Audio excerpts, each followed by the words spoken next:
Aujourd'hui, je voudrais vous raconter l'histoire rocambolesque de la redécouverte de l'Évangile selon Thomas, qui est l'un des écrits majeurs de la spiritualité universelle. Ce n'est sans doute pas un hasard si ce texte a ressurgi des sables du désert de nos jours. Les pères de l'Église citaient un évangile de Thomas, mais nous n'avons pas de certitude qu'il s'agissait de notre évangile, car plusieurs autres textes attribués à l'apôtre Thomas circulaient, comme par exemple un récit de l'enfance de Jésus.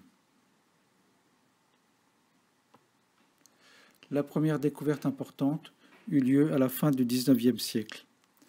Deux jeunes universitaires anglais entreprirent alors des fouilles archéologiques sur le site d'Oxyrhynque, dans le sud de l'Égypte. Ils y découvrirent des centaines de papyri, des poèmes, des comédies, mais aussi des fragments de textes chrétiens canoniques, comme l'Évangile selon Matthieu, ou apocryphes, comme l'Évangile selon Thomas.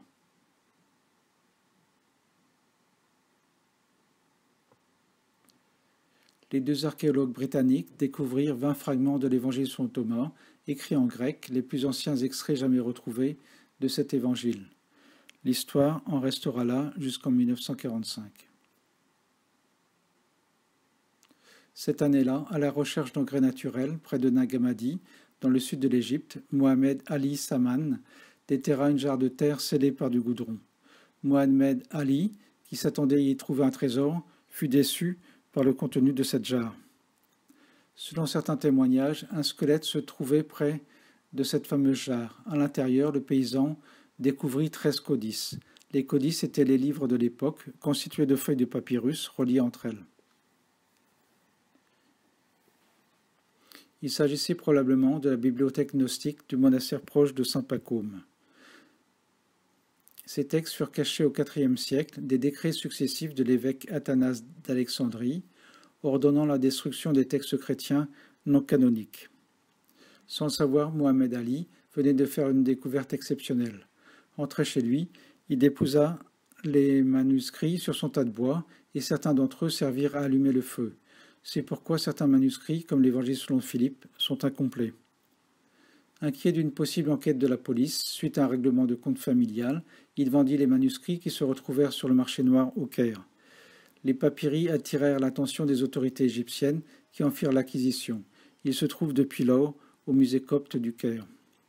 Un des codices, surnommé le Codex Young, fut sorti illégalement d'Égypte. Il est maintenant la propriété de la fondation du même nom de Zurich, qui en fit l'acquisition afin de l'offrir comme cadeau d'anniversaire au psychanalyste Carl Gustav Jung. Malgré toutes ces vicissitudes, l'Évangile selon Thomas, le joyau de la collection de Nag Hammadi, nous est parvenu quasiment intact.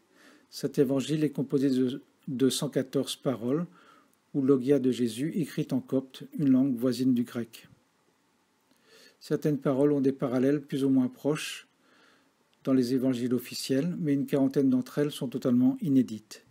La plupart d'entre elles commencent par « Jésus a dit ».